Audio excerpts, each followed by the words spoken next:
시청자 여러분 안녕하십니까? 뉴스 현장 시작합니다. 미국 이민당국이 조지아주 공사 현장에서 한국인 300여 명을 체포할 당시 영상을 공개했습니다. 구금시설도 상당히 열악해 인권 침해 논란이 일고 있습니다. 우리 정부는 이들의 빠른 석방을 위해 총력을 다하고 있습니다. 보도에 이정민 기자입니다. 샤워시설 곳곳엔 검은 곰팡이가 피어있고 세면대는 물이 새입니다. 환기시설과 벽에도 곰팡이 천지입니다. 미 조지아주 현대차와 LG에너지솔루션 배터리 공장 단속으로 미 이민 단속국에 체포된 우리 국민 300여 명이 현재 머물고 있는 폭스턴 이민자 수용소 내부 모습입니다. 시설이 열악하고 비위생적이기로 악명 높은데 2021년 11월 미 국토안보부 감찰관실이 작성한 보고서엔 매트리스가 찢어졌고 누수가 발생한다는 내용에 이어 벌레가 들끓고 온수를 쓸 수 없고 변기도 작동하지 않는다는 보고가 담겼습니다. 수감자들에게 수갑이 부적절하게 채워져 있거나 오락과 세탁시설 접근이 제한되는 등 인권 침해도 우려되고 있습니다. 미 이민단속국이 공개한 단속 영상에서도 한국인들을 쇠사슬로 묶어 데려가는 상황이 논란입니다. 이곳 주민들한테는 좀 굉장한 충격이었고 구금되어 있는 한인들의 불편함을 해결하기 위해서 우리가 무언가 할 일을 정부는 구금된 한인들의 건강 상태 등의 확인을 위해 영사 면담을 시작했습니다. 외교부 관계자는 주 애틀랜타 총영사관 영사가 수감된 한인들을 만나 인도적 문제나 불편함이 없는지 확인 후 미국 측에 그런 문제가 생기지 않게 해달라고 요청하고 있다고 밝혔습니다. LG에너지솔루션 최고 인사 책임자인 김기수 전무도 현장 대응을 위해 미국으로 출국했습니다. TV조선 이정민입니다. 네, 미국 조지아주 한국 배터리 공장 건설 현장에서 벌어진 이 불법 체류자 단속 영상과 사진이 공개되면서 파장이 상당히 커지고 있습니다. 기업 관계자가 서둘러 미국으로 출국하는 등 기업과 정부는 대책 마련에 분주한데요. 정철진 경제평론가와 자세히 짚어보겠습니다. 안녕하십니까? 네, 안녕하십니까? 네, 관련한 영상과 사진을 이민세관 단속국이 직접 이 홈페이지에 공개를 했는데 그걸 살펴보니까 근로자들 손발을 쇠사슬로 묶기도 하고 그 상태로 이제 결박한 채로 버스에 태우더라고요. 뭐 전쟁터 같았다 이런 얘기도 나오는데 그런 모습을 직접 공개한 이유가 있을까요? 그렇습니다. 총 사진은 4장이었었고요. 네. 영상은 한 2분 40초 분량짜리 영상이었습니다. 아마 우리 시청자분들 중에서도 보신 분들도 계실 것 같은데 네. 말씀하신 대로 케이블 타이로 묶이고 마치 엄청난 범죄자처럼 연행돼가는 그런 모습들이 함께 고스란히 담겨 있었습니다. 이번에 뭐 출동된 그 조직들을 보니까 우리는 이민 세관 단속국만으로 알고 있었는데 네네. 여기에다가 국토안보부도 함께 나갔었고요. 예. 마약 단속반 그리고 조지아주 경찰 4개 조직이 합동 들어간 그래요. 겁니다. 자, 그런데 이 LG에너지솔루션 또 현대차 그룹 우리의 대그룹 아니겠습니까? 예. 여기에 노동자들을 이렇게 처참하게 끌고 가는 모습을 사진과 영상을 공개한 것 첫 번째 이유는 역시 절차적인 정당성. 우리는 이렇게 공개를 하고 이렇게 뚜렷하게 특히 불법자에 대해서 했다라는 것도 하나가 있고 네. 또 하나가 여기서부터가 좀 애매하고 우리가 좀 조심해야 될 부분이기도 한데 예. 우리 한국에게 일종의 뭐 경고를 주는 것 아니냐라는 예. 이제 그런 대목까지도 우리가 나아가서 생각해 볼 수가 있어서 네. 이번에 그 영상과 사진은 정말 충격적이었다 이렇게 보여집니다. 네, 그런데 이 300명의 한국인 직원이 구금된 수용시설을 보시면요. 곳곳에 곰팡이가 피어 있고요. 또 변기도 제대로 작동하지 않는 곳으로 알려졌어요. 이게 어떤 곳이고 네. 이런 곳에 오래 머물게 될 가능성도 있을까요? 이 조지아주 폭스턴 우리는 구치소 이렇게 언론에서는 번역을 예. 하고 있고요. 원어는 폭스턴 뭐 센터라는 표현을 쓰고 있습니다. 예. 그러니까 구치소와 센터 사이의 어떤 하나의 곳이다라고 볼 수가 있겠고요. 조지아주에 있는 아마 불법 체류, 특히 이민법 위반자들을 여기에 일시적으로 이제 구금해 놓는 그런 장소다라고 볼 수가 네. 있는데요. 문제는 이 폭스턴 센터가 실은 악명이 높습니다. 앞서 보도도 보셨겠지만은 뭐 곰팡이, 벌레, 찢어진 매트리스, 아예 변기도 작동 안 하는 굉장히 열악하고 처참한 시설로 좀 알려져 있기 때문에 예. 이곳에 이제 다 우리 이번에 수감된 우리 한국의 근로자가 들어가 있거든요. 그래서 더 뭐 가족과 우리 국민들의 걱정이 커지기도 한데 뭐 뒤에서 다시 한번 말씀드리겠지만 여기에서 바로 뭐 추방이 될지 아니면 재판 과정을 겪을지 여러 가지 쪽의 시나리오는 지금부터 한번 고민을 해봐야 될 것 같습니다. 그럼 걱정이 상당히 커지고 있는데 정부와 기업도 대책 마련에 분주합니다. 조현 외교부 장관은 어제 이 막중한 책임감을 느낀다면서 필요하면 직접 미국을 방문할 계획이라고도 밝혔습니다. 들어보시죠. 외교부는 산업부, 경제단체 등 기업들과도 긴밀하게 소통하면서 총체적으로 대응해 나가고자 합니다. 주 미국 대사관 총영사가 현재 급파되어 주 아틀란타 총영사관과 함께 현장 대책반을 설치하여 현지에서 총력 대응 중입니다. 필요하면은 제가 워싱턴에 직접 가서 미 행정부와 협의를 하는 방안들을 논의할 계획입니다.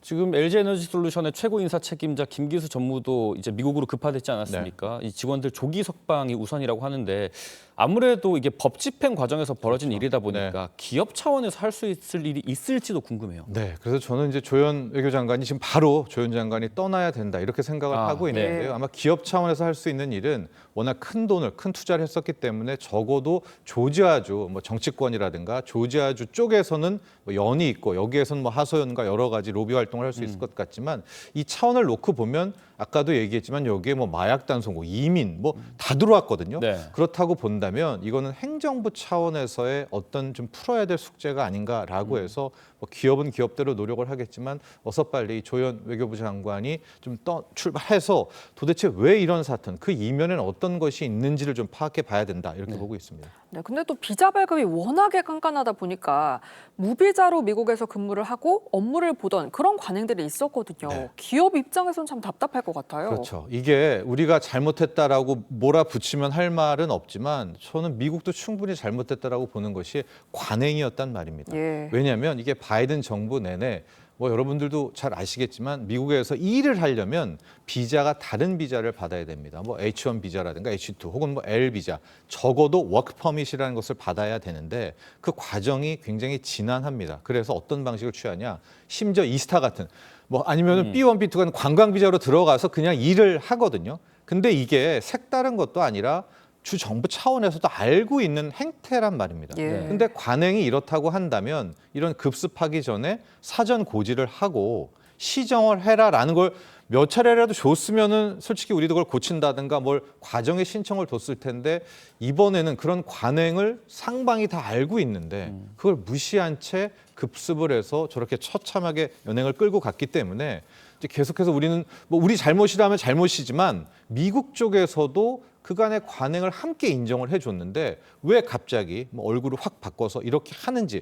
좀 그 의도를 봐야 되겠고요. 더 안타까운 것은 이겁니다. 이 공장이요. 우리 현대차와 LG에너지솔루션이 거의 43억 달러, 6조를 들여서 예. 미국에서 전기차 30만 대를 생산하는 공장이고요. 네. 트럼프 정부 들어서 뭐 여기저기 투자 더 하라고 하니까 뭐 추가적으로 지금 20억 달러를 더 투자하려는 이런 약속까지 세운 것을 정면적으로 이렇게 공격을 하게 되니까 우리 입장에서는 또 당황스러울 수밖에 없는 거죠. 말씀하신 것처럼 우리나라가 대미 투자 700조 원 이렇게 약속을 한 상황에 미국 쪽에서는 오히려 일본의 자동차 관세를 15%로 낮추고 어떻게 보면 우리가 좀 뒤통수 맞는 격이다라는 얘기가 계속 나오는데 네. 미국이 우리나라에게 뭘 더 얻어내려는 그런 의도일까요? 그러니까 여기서부터가 굉장히 딜레마인 것 같아요. 우리 국민분들도 화가 나시고 좀 하는 것이 이렇게 많이 퍼졌는데 이미 네. 그리고 공장도 가동하고 여기 추가를 더 한다는데 우리 한국의 근로자를 이렇게 한다고 여기서부터 엄청나게 우리가 화를 내고 분노하고 경악할 수밖에 없는 건데 네. 저는 이렇게 생각을 합니다. 이런 유사 사건, 우리의 뒤통수를 치는 사건이 하나가 더 있다면 예. 이것은 솔직히 말해서 미국에서 어떤 메시지가 있다고 보거든요. 아하. 예, 이건 뭔지는 모르겠지만 이 사건 자체 하나로만 여기서 이렇게 뭐 어떻게 메모리가 된다면 모르겠지만은 네. 이런 또 하나의 다른 분야에서 우리의 뒤통수를 치는 행동이 나온다. 이것은 그게 한미 정상회담이건 한미 관세 협상이건 뭐건 간에 이게 단순히 기업 차원이 아니라 미국과 한국 간의 뭔가에 대해서 트럼프 행정부가 네. 지금 노림수가 있는 것 아니냐까지의 확대 해석도 가능하기 때문에 어서 빨리 이번 사건을 좀 정리하는 것 하고 그 다음을 한번 바라봐야 될 것 같습니다. 네, 아무쪼록 우리 국민들이 빨리 풀려날 수 있으면 좋을 것 같습니다. 정철진 경제평론가와 함께했습니다. 감사합니다. 감사합니다. 민주당과 정부 대통령실은 잠시 뒤인 4시부터 고위 당정협의회를 열고 정부 조직 개편안을 확정할 예정입니다. 내일은 이재명 대통령과 여야 지도부 오찬 회동이 있습니다. 자세한 내용 정치부 취재기자 연결해 알아보겠습니다. 자, 장윤정 기자, 오늘 국회 고위당정회에서 어떤 내용이 확정이 됩니까? 네, 오늘 고위당정협의회에서는 검찰청 해체를 비롯해 기획재정부 예산기능분리와 금융위원회 개편, 기후에너지환경부 신설 등을 논의할 전망입니다. 회의에는 정청래 대표 등 민주당 지도부와 김민석 국무총리, 윤호중 행안부 장관 등이 참석할 예정입니다. 민주당은 검찰청을 폐지하는 대신 기소를 담당하는 공소청과 수사 기능을 맡을 중대범죄수사청을 새로 만드는 방식으로 수사와 기소권을 분리한다는 방침인데, 당정 간 이견이 컸던 중수청 관할부서는 법무부가 아닌 행안부 산하에 두는 방안이 유력합니다. 검찰의 보안 수사권 유지와 국가수사위원회 신설 여부 등은 정부조직법 처리 이후 후속 과제로 논의될 전망입니다. 또 기획재정부를 재정경제부와 기획예산처로 분리하고 금융위는 금감원과 합쳐 금융감독위원회로 재편하는 안도 유력하게 검토되고 있습니다.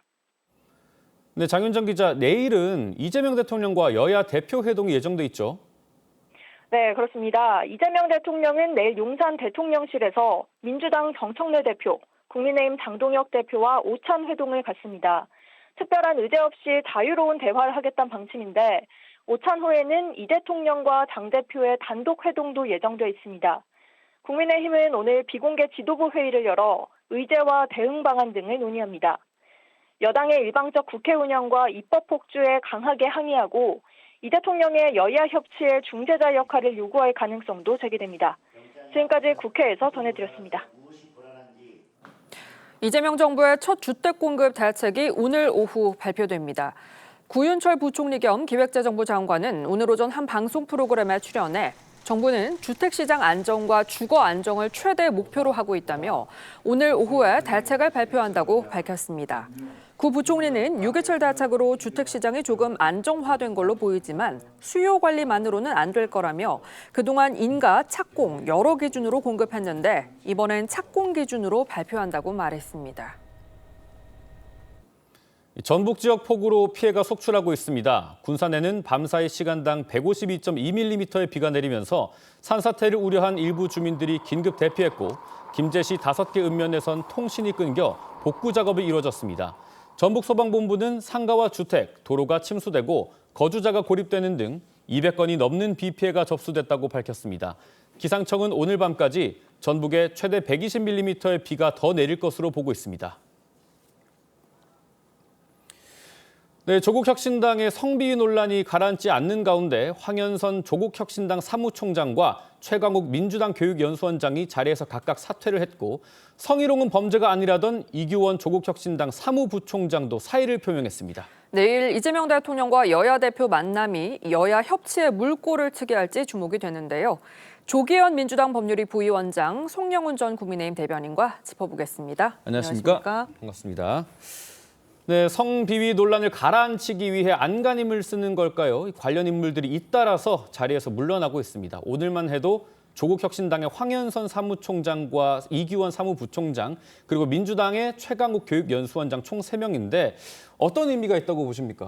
일단 황현선 사무총장의 사퇴는 한마디로 하면 대리 사퇴라고 말씀드릴 수 있을 것 같습니다. 조국혁신당의 성폭력 사태가 수습되지 않고 있는 것의 가장 큰 책임은 누가 뭐라고 해도 당의 창업자이자 대주주라고 부를 수 있는 조국 전 대표의 회피 때문입니다. 네. 그리고 지금 이 성폭력 가해자로 지목된 2명의 인사 중에서 1명은 이미 제명이 됐지만 다른 1명은 당원권 정지 1년밖에 받지 않지 않았습니까? 그리고 그 인사에 대한 처분이 문제가 되고 있는데 이 문제되는 인물은 문재인 정부 청와대에서 조국 전 대표가 민정수석일 때 민정비서관실 특별감찰반장을 한 인물입니다. 네. 그리고 문재인 전 대통령의 그 딸 문다혜 씨의 태국 이주 사건, 지금 그 뇌물수수 혐의로 문재인 전 대통령이 재판을 받고 있죠. 아하. 이 사건의 수사 과정에서 조국 전 대표 백원우 전 민정비서관 그리고 이 특별감찰반장 출신의 행정관이 모두 다 진술 거부권 행사했습니다. 예. 이런 일이 있기 때문에 조국 전 대표가 성폭력 사건의 처리에 대해서 입장도 밝히지 않고 대단히 미온적이었던 것이 아니냐라고 하는 비판과 의구심이 증폭되고 있거든요. 그렇기 때문에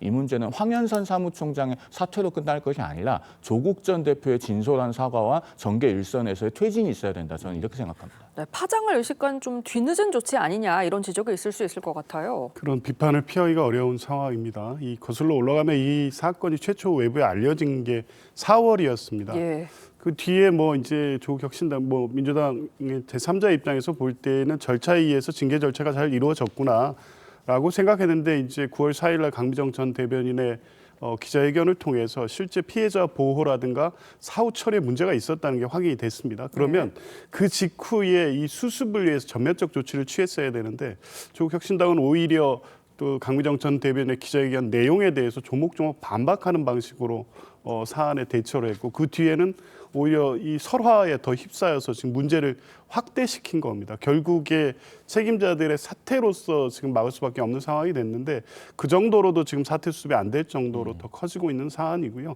일단은 본인의 발언 또 행위에 대해서 책임질 사람이 책임지는 모습이긴 한데 좀 늦은 감은 분명히 있고 뭐 외부적 시각에서 볼 때는 과연 그 피해자들이 호소했던 이 본질적 내용에 대한 해결 의지 그리고 어떤 식으로 해결해 나갈 것이냐 이 부분은 주목해서 볼 필요가 있을 것 같습니다. 예. 책임자들은 사퇴를 하고 있고 조국 전 대표의 책임론도 불거지고 있는데 여러분 아시겠지만 사건 직후에 이 강미정 대변인의 폭로 이후에 기자들이 이 조국 전 대표에게 입장을 물었지만 다음 기회가 있을 것이라면서 답하지 않았죠. 그리고 SNS를 통해서 이 책임감을 느낀다라고 하고 어제 조국 전 대표가 한 유튜브 방송에 출연해서 당내 성비 논란에 대해 사과를 했습니다. 들어보시죠.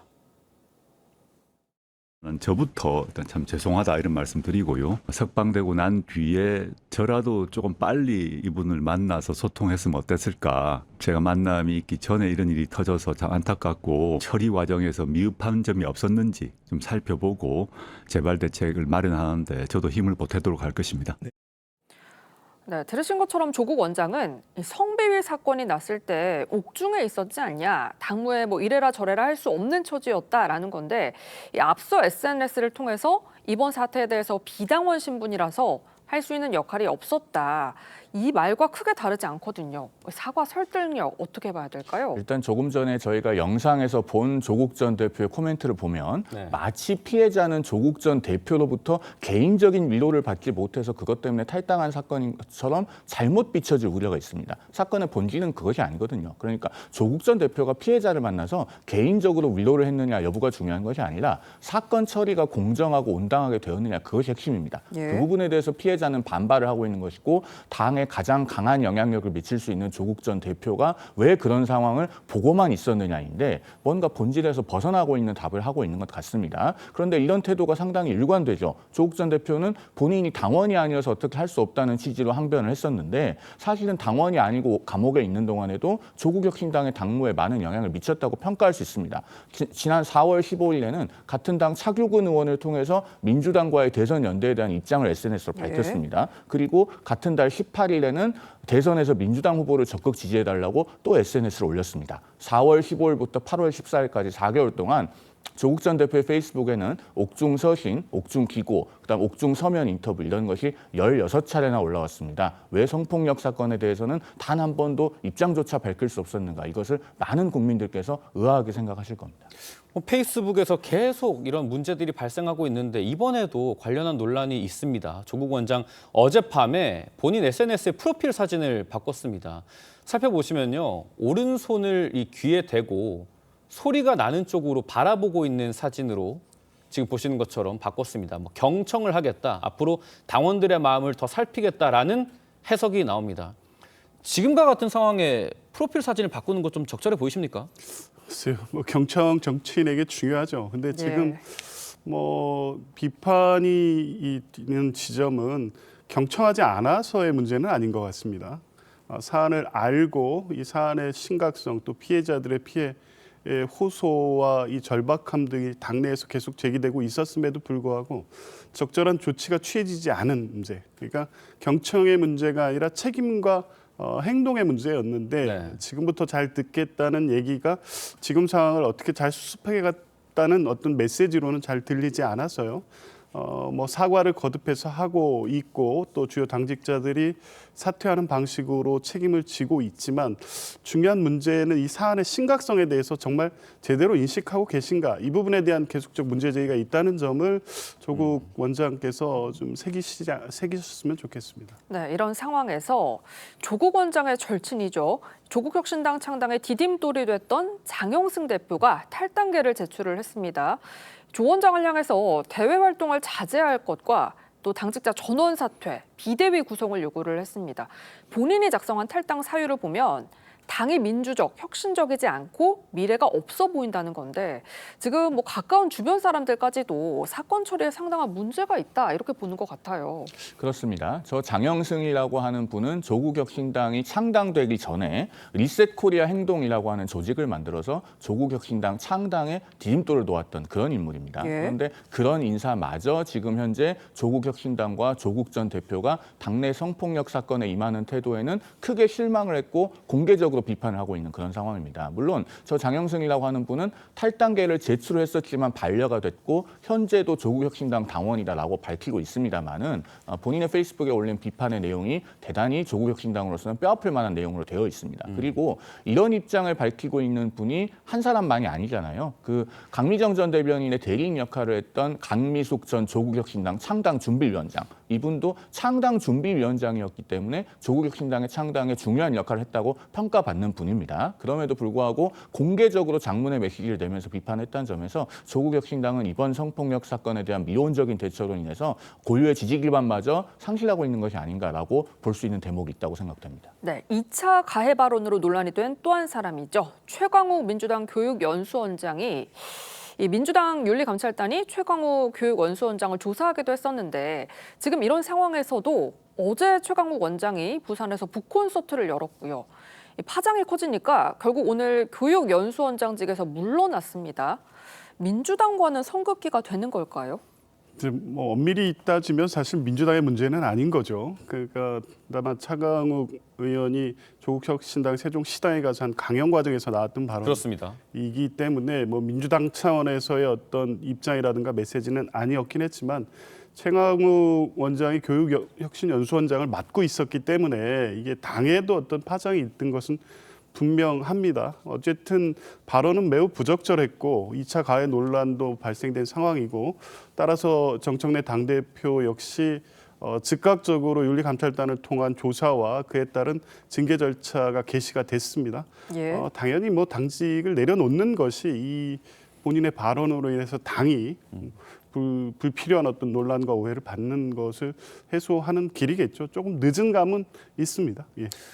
네, 다음 소식도 한번 짚어보겠습니다. 오늘 오후 4시에 민주당과 정부가 고위 당정협의회를 엽니다. 계속해서 이 당내에서도 토론의 주제가 되었던 게 중수청을 어디 둘 것이냐였는데 아무래도 중로는 이제 행안부 소속이 되는 것 같아요. 그렇게 정리가 되는 걸로 보면 될까요? 그렇습니다. 당은 사실은 어느 정도 입장이 정리돼 있었습니다. 예. 그런데 논란이 됐던 것은 정성호 법무부 장관이 예결에 출석해서 법무부의 입장이 당과 배치되는 것처럼 발언을 함으로써 당정이 다른 입장이 있느냐 이런 논란이 있었던 건데요. 실제 그 이견이 있었지만 조평하는 과정이었고 당에서는 행안부 안에 둬야 된다. 이걸 어느 정도 정리된 입장이었고요.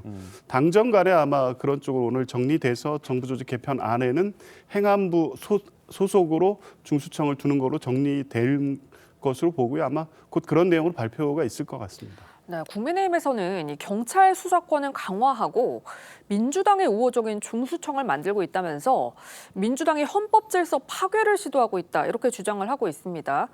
민주당은 정부조직법 개정안을 25일 본회의에서 처리할 방침인데 사실 국민의힘에서는 여론전 이외에 맞설 방안이 없는 현실이거든요. 지금 이재명 정부가 출범하고 특히 민주당의 정청래 대표 체제가 들어오면서 국민의힘을 무시해온 것은 어제 오늘의 일은 아닙니다. 그러나 국민의힘을 계속 무시하더라도 국민을 무시하고 국민의 여론에 등을 돌린다면 그 후과는 굉장히 감당하기 어려울 겁니다. 왜냐하면 이런 식으로 검사의 수사권, 수사지휘권, 보안수사권, 보안수사 요구권 이런 것들을 모두 박탈하는 시스템이 만약에 구성이 된다면 그 피해는 고스란히 우리 국민들께 올 수밖에 없습니다. 작년 기준으로 경찰이 검찰에 보낸 사건 중에서 연간 10만 4천 건 정도가 보안수사 요구를 받아서 검찰에서 경찰로 다시 내려옵니다. 경찰의 수사가 그만큼 완전하지 않기 때문에 그런 것 아니겠습니까? 그런데 여기에 대해서 검찰이 아무것도 개입할 수 없게 되면은 결국에는 범죄 피해자들의 권리가 제대로 구제받지 못하고 처벌받아야 될 사람이 처벌받지 않게 되는 겁니다. 그렇게 되면은 아마도 이재명 정부는 대한민국 역사에서 범죄자 전성시대로 기록될 수밖에 없습니다.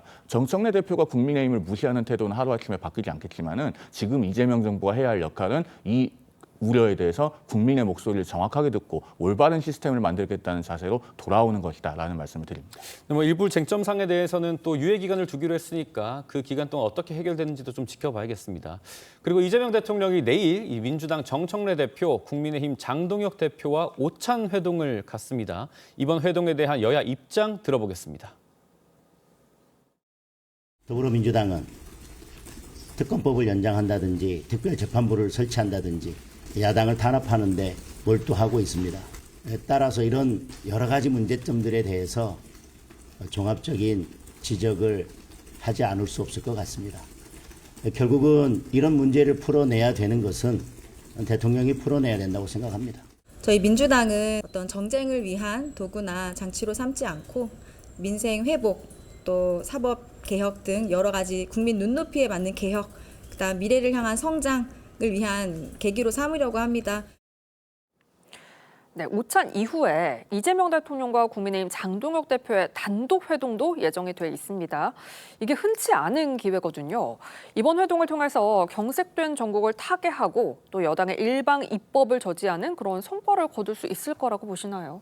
그러니까 역대 정권에서도 대통령과 야당 대표와의 만남을 두고 여러 가지 논란이 있었죠. 그리고 결국에 이제 성사가 되더라도 사실 딱히 그 중요한 성과를 낸 회동은 없었습니다. 근데 만남 자체에 의미가 있는 거죠. 특히 이번 정부는 비상계엄 내란 이후에 조기 대선을 통해서 출범한 정부이고 국정은 실제 지금 회복돼야 될 어떤 민주적 질서뿐만 아니라 민생, 경제 중요한 여러 가지 과제들이 있습니다. 야당의 협조도 필요하죠. 아마 대통령께서는 이제 그 부분은 중요하다고 보고 계신 거고, 그래서 의제나 형식과 관계없이 야당 대표의 말씀을 듣겠다는 거기 때문에 그 만남 자체로서 의미가 있고, 안 그래도 여러 가지 이제 정치적 갈등이 극단화된 상황이기 때문에 만남에서 일단 협치의 시작, 그 의미를 두면 될 것 같습니다. 이재명 대통령은 민주당 대표 시절에 2022년 8월에 민주당 대표가 되자마자 여야 영수회담을 제안했습니다. 그리고 임기 내내 영수회담을 굉장히 강력하게 원했죠. 그리고 2024년 4월 29일에 실제로 그 영수회담이 성사됐을 때 또 장문의 글을 준비해 와서 공개적으로 모두 발언을 낭독하기도 했습니다. 그리고 그 영수회담이 끝난 뒤에 민주당의 평가는 대통령이 국정기조를 바꿀 뜻이 없다고 굉장히 비판적인 메시지를 냈었죠. 자, 그런 일들을 돌아보면은 이재명 대통령이 이번 회담에서 해야 될 일은 명확합니다. 본인이 야당 대표 시절에 했던 태도를 똑같이 견지하면서 야당 대표의 말을 충분히 경청하고 그 비판을 수용하면서 바꿀 것은 바꾸는 것이죠. 대통령의 말의 무게는 화장실에 들어올 때와 나갈 때가 달라져서는 절대로 힘이 실릴 수가 없습니다. 대통령의 말의 무게와 권위를 지킬 수 있도록 제1야당 대표 시절과 일관된 야당 대표와의 회담 태도를 기대하겠습니다. 네, 사람들의 관심이 쏠린 건 결국 악수하냐 마냐 이건 것 같아요. 이제 그 아무래도 여당에서도 이렇게 강경 일변도로 가서는 안 된다. 거기에 대한 공감대가 좀 있지는 않을까요? 뭐 아무래도 대통령과 또 같이 만나는 자리이기 때문에 악수는 하게 되지 않을까 싶습니다. 그런데 중요한 건 두 분이 손을 잡느냐 마느냐 이 부분이 아니라 실제 대화의 여지가 이번 계기를 통해서 만들어질 수 있겠느냐이기 때문에 뭐 정청래 대표는 이제 그 부분에 대해서 약간 태도 변화가 있고 장동혁 대표의 어떤 입장과 태도가 중요할 것 같습니다. 무조건 반대가 아니라 비판할 건 하더라도 또 협력할 건 협력하겠다는 기본적인 입장 변화만 있으시다고 하면 악수를 넘어서 뭐 충분한 대화도 얼마든지 가능하지 않을까 싶습니다. 네, 여야 대화가 복원될지 관심 있게 지켜봐야 할 것 같습니다. 지금까지 정치권 쟁점 짚어봤습니다. 감사합니다.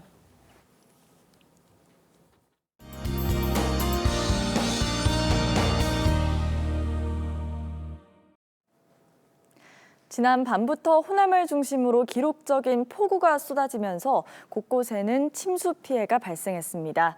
비는 충청 이남으로 오후까지 이어질 텐데요. 현재 레이더 영상을 보시면 충청 이남에 비구름이 자리 잡고 있고요. 곡성과 화순에는 호우특보가 발효된 가운데 호남을 중심으로 시간당 최대 50mm의 강한 비를 뿌리고 있습니다. 앞으로 호남에는 최대 80mm, 영남에는 최대 60mm, 충청에는 5에서 40mm의 비가 예상됩니다. 제주와 경남, 전남은 여전히 폭염특보가 내려져 있는데요. 오늘 한낮에 서울과 대전이 29도, 대구 31도, 부산은 33도까지 오르겠습니다. 남부지방은 모레까지, 제주는 수요일까지 비가 더 내리겠습니다. 날씨였습니다. 9월 7일 일요일 뉴스 현장은 여기까지입니다. 함께해 주신 여러분 고맙습니다.